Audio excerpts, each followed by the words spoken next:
అందరికీ నమస్కారం. నా వార్తల నా ఇష్టం కార్యక్రమానికి మీ అందరికీ స్వాగతం పలుకుతా ఉన్నా. నన్ను అరెస్ట్ చేసే దమ్ము కేసీఆర్కి లేదు.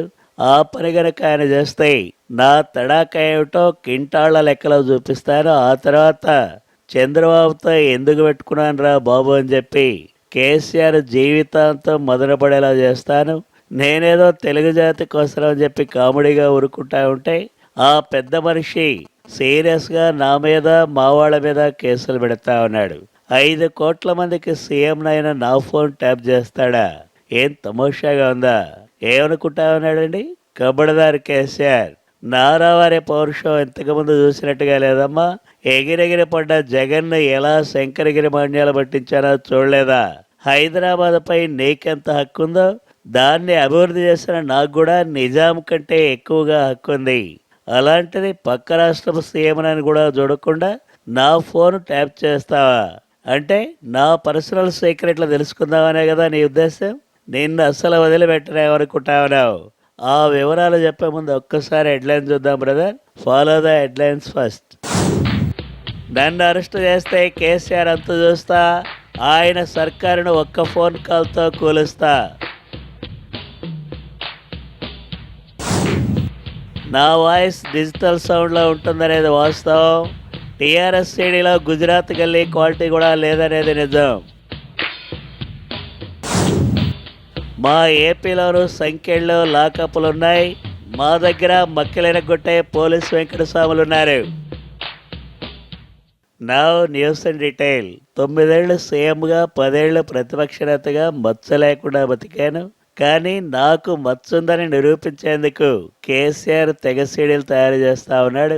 ఆయన రిలీజ్ చేసే ఆడియోలో క్వాలిటీ లేదు. ఆ విషయం పక్కన పెడితే అసలు నా ఫోన్ ట్యాప్ ఎందుకు చేశాడో చెప్పాలి. చెప్పకపోతే ఢిల్లీకి ఇడ్చి మరీ కేసులు పెట్టేస్తాయనుకుంటా ఉన్నాడు. అరే నేను గుట్టిన దెబ్బకి ఢిల్లీకి వెళ్ళి బజారున పడి తిరుగుతా ఉన్నది నేనా నువ్వా? ఇంత జరిగినా ధైర్యంగా ఉన్నావంటే నువ్వు గుండెలు తీసిన బంటివి. నీ ఎమ్మెల్యే సంగతి, ఆయన బాస్ సంగతి మొత్తం తేలిపోయిందని మా ఏసీ బోలు అంటా ఉన్నారు. నువ్వు ఢిల్లీ కాదు కదా, ముల్లోకాలకు పోయినా నీకు లిఫ్ట్ ఇచ్చేటోళ్ళు లేరు. హాయిగా వచ్చి బెయిల్ గిట్లా దొరికిందాక చల్లంగా మా చర్లపల్లి జైల్లో ఉండు. నువ్వు గట్టించినగా జైల్లో వసతులు గిట్లా మంచుకున్నాయో లేవో ఒక్క పాలు చూసుకో. బాగా లేకుంటే నాకొక నివేదిక గిట్లా ఇయ్యి. బంగారు తెలంగాణ లిస్టులో దాన్ని గుడక పెడతా. కేసీఆర్ ఎంబడతా ఉన్నావు, పిచ్చ కథలు చేద్దామనుకుంటా ఉన్నావు. నా మీద ఏగవాలన్నా సరే మస్ అయిపోతుంది. నేను పునర్నిర్మించిన హైదరాబాద్లో నా ఫోన్ ట్యాప్ చేసి నన్ను జైలుకు పంపుతారట. అదే జరిగితే 6 నిమిషాల్లో నేను సీఎంగా కిందకి దించుతా. నా పవర్ని తక్కువ అంచనా వేసిన వాళ్ళందరూ కూడా ఇప్పుడు వేరే పని లేక దీక్షలో ఓదార్పులు చేసుకుంటా ఉన్నారు. నా జోలికి వస్తే సింహ గర్జన చేస్తాయనుకుంటా ఉన్నావు. ఏ చెల్లి ఊకోయా బాబు, ఇప్పుడుదాకా తొడలు కొట్టింది జాలిగాని గెట్ రెడీ. ఎనీ మూమెంట్ మా పోలీసు వాళ్ళు నీ డోర్ గిట్ల కొట్టచ్చు.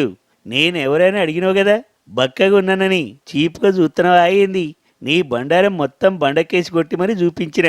ఇంకా బుక్ అవుతావు ఎందుకే? గట్టిగా అరితే భయపడతామనుకుంటున్నావు. అయింది దొరికిన నీకే ఇంత నాలెడ్జ్ గిట్ల ఉంటే పట్టుకున్న నాకెంత ఉండాలి? గా ఆంధ్ర మార్కు ఆడంబరాలు లొల్లీలు గిట్ల చేయకుండా మా తెలంగాణ చట్టాల గిట్ల సహకరించు. బాధ్యతాయుత సీఎం అని ప్రూవ్ గిట్లా చేసుకో. అయ్యా చంద్రబాబు నాయుడు గారు, మీరు దయచేసి రాజీనామా చేయండి, లేదంటే నేనే బలవంతంగా రాజీనామా చేయిస్తా. నిన్ను ఏవన్ ముద్దాయిగా చేర్చే వరకు నేను నిద్రపోనని ఒక సీనియర్ ఏవన్ ముద్దాయిగా శపథం చేస్తున్నా. నా కేసులకు ఆధారాలు కూడా లేవు, కానీ నీ సినిమా మాత్రం చిన్నపిల్లాడు కూడా చూశాడు. ఇంకా ఎందుకు కథలు చెప్పి తప్పించుకుంటావు? అది ట్యాపో లేక నువ్వే మాట్లాడిన టేపో కోర్టులు తేలుస్తాయి. కహానీలాపి రాజీనామా చేయి. నువ్వు ఏడాది లోపల దిగిపోతావని చెప్పి నేను జ్యోతిష్యం చెప్తే కామెడీ చేశావు. కానీ 4 రోజులాగు. నా పులివెందుల ఆస్ట్రాలజీ ఎంత పవర్ఫుల్లో నీకే తెలుస్తుంది. ఏం మాట్లాడతావు జగన్? పిచ్చ కబుర్లు చెప్పద్దామా. నేను రాజీనామా చేస్తానని నువ్వు కలలు గంటా ఉన్నావేమో. నీ ఆప్త స్నేహితుడు కేసీఆర్ మరీ ఎక్కువగా నీకు హామీలు ఇచ్చినట్టుగా ఉన్నాడు. అంతగా ఆశపడద్దమ్మా. నేను ఏ తప్పు చేయలేదు. నా బ్రాండే నిప్పు. కొద్ది రోజుల్లో మీకు కనువిప్పు కలిగిస్తా. ముందు ఆంధ్రాలో నిన్ను జనాలు కేసీఆర్ ఫ్రెండ్గా చూస్తా ఉన్నారు.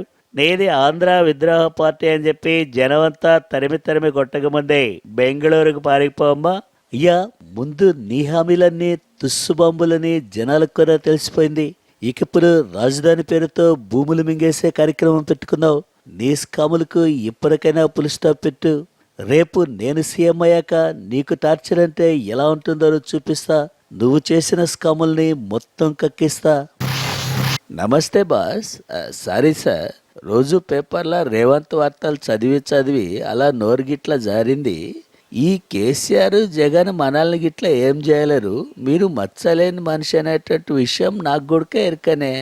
ఆ కేసీఆర్ మిమ్మల్ని ఏదో చేస్తారని తొడలు కొట్టుకుంటున్నాడు కానీ ఇక ఆయన మిమ్మల్ని బూతులు తిడితే నాకు చెప్పుర్రి. నాకు కూడా మా తెలంగాణ పల్లె బూతులు గిట్లా మంచిగానే వస్తాయి. ఆయన సంగతి నేను చూసుకుంటా. ఏదున్నా మనం గాలికి పోయేది తగిలించుకున్నామని అందరు అంటున్నారు. ఇక నుంచి మనం జాగ్రత్తగా ఉండాలి. ఇలాంటి కష్టాలు మనం చాలా చూసాం దయాకర్. నువ్వేం బాధపడద్దు, అన్నీ సర్దుకుంటాయి. ఢిల్లీ నుండి ఒక ఫోన్ కాల్ వస్తుంది. ఈ లోపుగా మీరంతా ఒక బ్రేక్ తీసుకోండి. Take a break.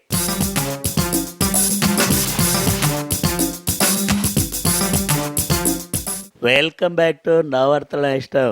Boss, big boss, చోటా బాస్ అని చెప్పి ఏదేదో కట్టుకథలు అలుతా ఉన్నారు. మనల్ని అరెస్ట్ చేసే పరిస్థితి వస్తే నేను కూడా కేసీఆర్ని అరెస్ట్ చేయించి అరక్షణంలో ఆయన సర్కార్ను కూడా కూలుస్తాను.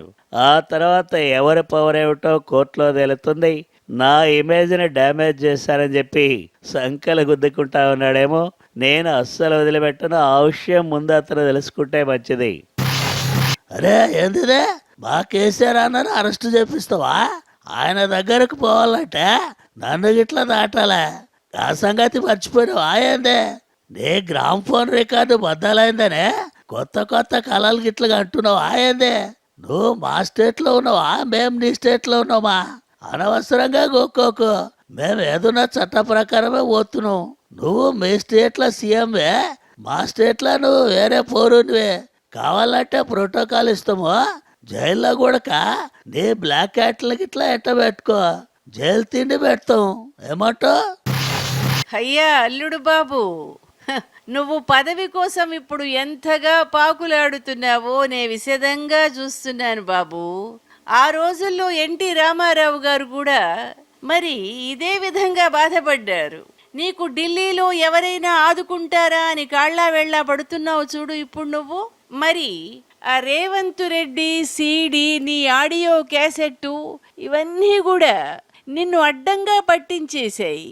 చూడు నాయనా, దేవుడనేవాడు ఉన్నాడల్లుడు, మర్చిపోవద్దు.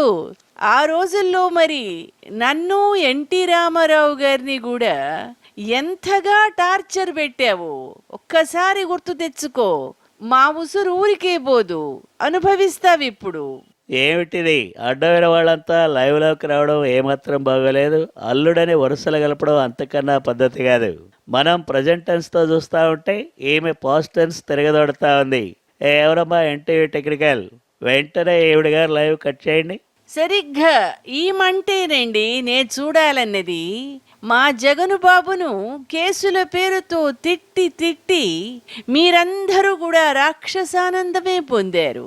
ఇప్పుడు చూడండి, మరి మా పార్టీ వాళ్ళంతా కూడా మా జగను బాబే సీఎం అయిపోయాడన్నంతగా పండగ చేసుకుంటున్నారు. టేపుల్లో ఉన్న గొంతు అచ్చంగా మీదేనండి, నాకు బాగా తెలుసు. దీనికని పెద్దగా ల్యాబులకు వెళ్లాల్సిన అవసరం కూడా లేదు. అసలు ఇటువంటి వాయిస్ ఇంకొకరికి రాదుగాక రాదండి. నమస్తే సార్. 4 రోజులు జైల్లో ఉన్నాక నాకు ఇట్లా తెలిసింది. జగన్ అసలుగా జైలల్లో గన్నెన్ని రోజులు ఎట్లున్నాడో నాకు తెలుస్తలే. వామో, నా వాళ్ళైతే అయితలే సార్. ఆ ఏసీ బౌల్ అయితే ఇక అడిగి తిప్పి అడుగుతున్నారు. ఇక ఇంట్లో అయితే మన తప్పు ఏం లే. ఇక కేసీఆర్ జగన్ మనల్ని అయితే ఏం చేయలేరు. మీరేం టెన్షన్ పడకర్రి. ఎప్పుడు వానాకాలమే ఉండదు, చలికాలం కొడుకు వస్తుంది, ఆ తర్వాత ఎండాకాలం కొడుకు వస్తుంది. నీ గుండె ధైర్యం నాకు తెలుసు రేవంత్. అందుకే ప్రెస్ ముందు నేను కూడా దబాయిస్తా ఉన్నాను. ఈ మాదిరిగానే మనం ముందుకు పోదాం. సార్ నమస్తే సార్. మన ఇంటెలిజెన్స్కి తెలియకుండా వాళ్ళు మనల్ని బోల్తా కొట్టించారు సార్. మేం బెజవాడ, గుంటూరులలో ఎవరి పని వారు చూసుకుంటున్నాం. బట్ ఇక్కడ వాళ్ళు మన పని పడతారు అని చూసుకోలేదు సార్. ఈసారి చీమ చిటుక్కుమన్నా కనిపెట్టేస్తాం సార్. హైదరాబాద్లో ఉన్న టెక్నాలజీ అంతా వాళ్ళ దగ్గరే ఉంది సార్. మాకు జపాన్, కొరియా, సింగపూర్ వాళ్ళ ఎక్విప్మెంట్ ఇప్పించండి. మా పని క్వాలిటీగా చేసుకుంటాం సార్. 60 మంది వాళ్ళ బ్యాచ్ వాళ్ళని 6 నెలల్లో సంకెళ్ళేసి మీ ముందు నిలబెడతాం సార్. ఊరుకోమా, ఇంటెలిజెన్స్ అంటే నా హయాం, నా 9 ఏళ్ల హయాం. అది చీమ చిటుకుమన్నా పట్టుకోవాలి, పరువు పోయాక పరువు ఎత్తుకున్నట్టుగా మన పరిస్థితి ఉంది. ఎక్కడైనా అలర్ట్గా ఉండండి. పేపర్లు టీవీల వాళ్ళు చెప్పేదాకా తెలియకపోతే మనకు ఇంత పెద్ద దుకాణం ఉన్నా ఒకటే, లేకున్నా ఒకటే. పార్టీ పరంగా, ప్రభుత్వ పరంగా మన ఈ వృశ్చిక సంతానం వల్ల పైసా ఉపయోగం లేదని చెప్పి అర్థమైంది. నేను కందిపప్పులో కాలేస్తానని చెప్పి నా అభిమానులంతా బాధపడతా ఉన్నారు. నా మాజీ సహాయకులంతా ఎక్కడున్నారేమిటో ఫోన్లు కొట్టుకోవాలి. అందుకే వార్తలు ఎంతటితో ముగిస్తా ఉన్నా. జై తెలుగుదేశం, జై జై మన మంత్రాంగం.